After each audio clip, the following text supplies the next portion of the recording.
COHESA is a project that involves 12 African countries, some in Eastern, some in Southern Africa. And the objectives of COHESA, one, we are looking at training future workforce in One Health. And secondly, we are trying to facilitate governments in the 12 countries to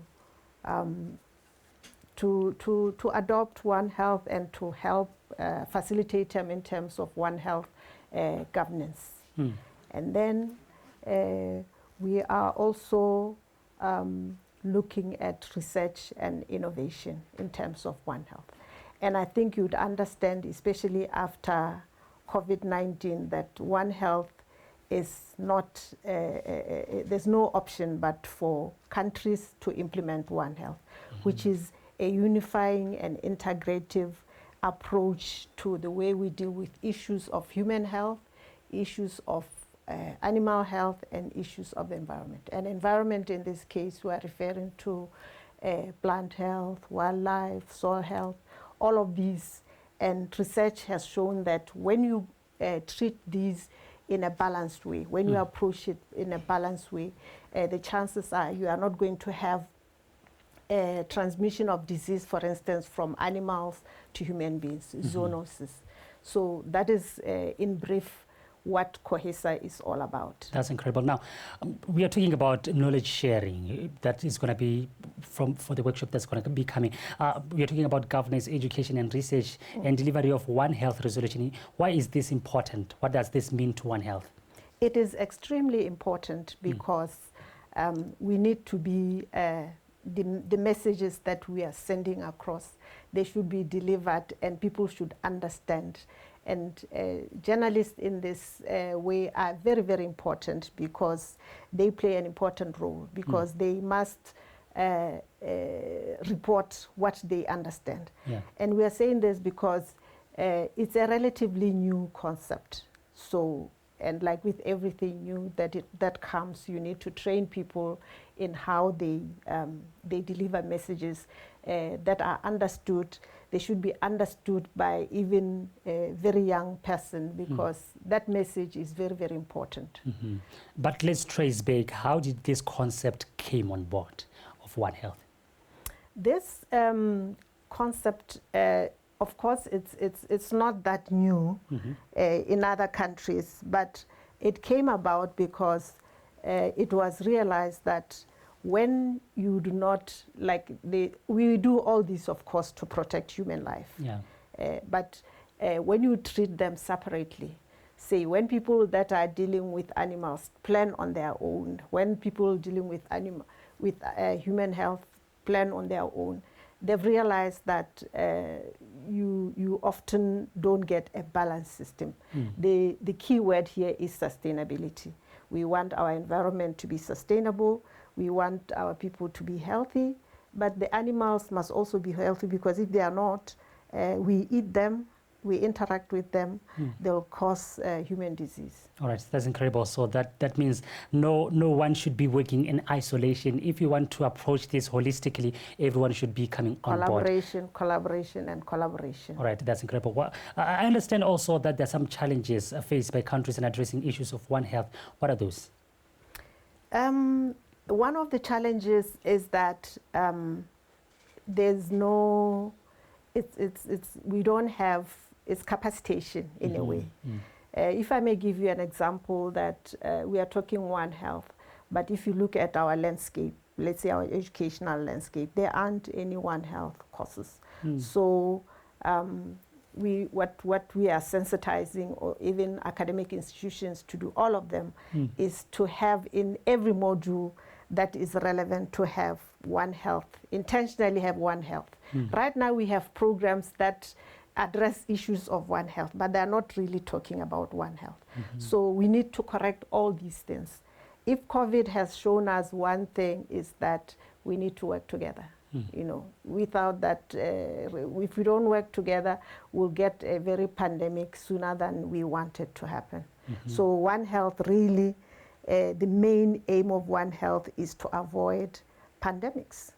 Yeah. Let's not deal with the outcomes, but deal with the root problem. Problems. And you say it should be a deliberate action that should be, incorporated in our education system, where we learn from the younger age. Exactly. All right. Now, that is one of the challenges.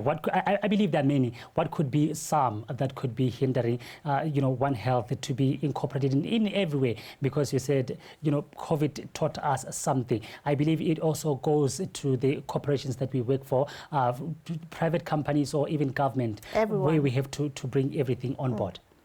It's transformation. We need to transform the way we think about things.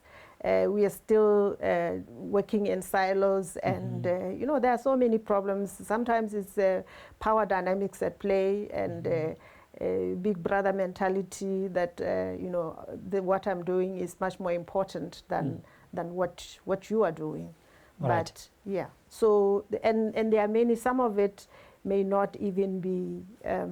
It may be the way that we've been doing things. We are so entrenched in what we've been doing that. Yeah, but having said, to change, but having said that, I'm not saying that as a country we've not been implementing One Health. We probably have. That's why we are compared to. I don't want to mention any other country, but compared to other countries, we deal with disasters in a much more better coordinated way. But you see, we don't have a policy on One Health. It's like we do things. We are very reactive. And what we are trying to encourage our governments to do is to plan for it, to have a policy on One Health, so that we are not reactive all the time. Yes. That's incredible. We'll get to the issue of policy. Why is it important to make sure that it's in black and white, and there are those who are put in place to make sure that they drive this thing to become a part of us. But what are the benefits of Botswana for being part of COHESA? The benefits of Botswana being part of COHESA, for instance, as we speak, we are working on a short course for a One Health, a short course as a professional development course. And so we are doing that, and this is a project that is unifying the three main public universities. We are developing that with University of Botswana, with BUST. And so that's just one of them. And we've also done a baseline study that kind of outlined what some of the challenges that are, what gaps are there that need to be filled. So, yeah. All right, now, what is the state of One Health in Africa, Eastern and Southern Africa? Let's look into that. You said this is not a new concept. It's always been there, but it needs policies to be enforced. It needs different stakeholders to come on board to say, we are putting this within our systems. It's going to be part of us. But what is the state of One Health right now? Some countries are more advanced than others. But having said that, let's say, some countries are more like they have an official One Health platform. It's institutionalized, whereas with us, I think we are still working towards that. So we are at different stages of One Health. I think countries, especially countries in Eastern Africa, they are a bit ahead of us, but yeah. What could be the problem? Because I understand this is not a new concept as we keep on talking. What could be the hindrance of it being run with the same pace of other Eastern African countries? I think, like you mentioned when you started, you did say that Botswana is implementing One Health through the Libreville Declaration. So it's not that it's not there, but perhaps there are gaps that needs to be filled so that it comes to a certain level, and also that it is institutionalized and it is operationalized. In when you have an institutions, you must have structures in place, you must have offices and that. So right now, it's the Libreville Declaration is housed or in the Ministry of Health. They're the coordinating unit together with Ministry of Environment and Tourism. They co-chair the Libreville Declaration. But like we've been deliberating at the workshop where we are, I think it can be improved. So right now, what we are doing is we are doing a net mapping exercise between yesterday and tomorrow. We are doing a net mapping exercise where we identify all the stakeholders in as far as One Health is concerned. And we also, in addition to that, we also look for influencers in terms of One Health research and development and delivery and implementation. Right. So that is and that is going to be a document that will be very useful in terms of putting structures for One Health. All right. Yeah. If you have just joined us, remember we are in conversation here with Professor Florah Meulenberg talking about they are going to be hosting as BUAN Capacitating One Health in Eastern and Southern Africa COHESA workshop that is going to be held this weekend. They are going to teach journalists on how to report on this issue. But going forward, let's talk about this upcoming workshop. Tell us more about it. Yes. So we are going to, first of all, sensitize them about what One Health is all about.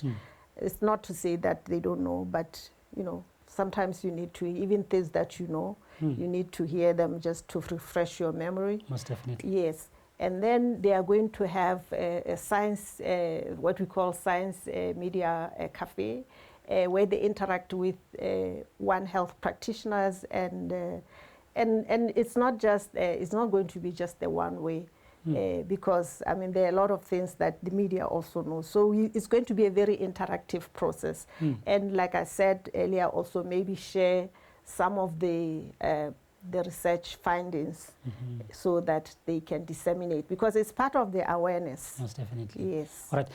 Who are the stakeholders who are going to be part of this? Because I understand you are not working in isolation, as you cautioned earlier on. What is it to expect from this, from this workshop? Who are they to teach us about what? We have, like during this workshop, we will have the same people. We have Ministry of Health, Ministry of Agriculture, Ministry of Local Government. We have Ministry of Land and Water Affairs.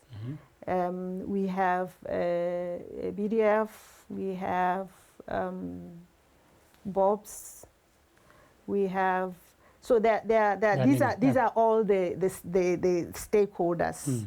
Yes. So some of them will be in attendance at this, and we are hoping that at the end of this workshop, some of the journalists that they may even interview these people from these entities that I'm mentioning, and get more about what Botswana is doing towards One Health. All right. Now let's get to the objectives of this workshop. What is it that you are hoping to achieve, despite just disseminating information and maybe sharing the information that you have discovered? But what is the main objective of this whole workshop? The main objective of, you see, there are two workshops. You are referring to the both of them. Yes, the one that started yesterday. We are mapping. It's a net mapping exercise. We are mapping all the important stakeholders in as far as One Health is concerned. Secondly, we are looking for in net mapping. When you do net mapping, you are looking for influencers in as far as One Health delivery, One Health research and innovation, in terms of One Health governance, if I may use that word. Yeah, who are those people, and what are they doing? So you do the product, the outcome of that workshop is that we are going to have a map that shows us, for us to move from where we are to where we want to be. These are the people that should be running with this animal that we call One Health.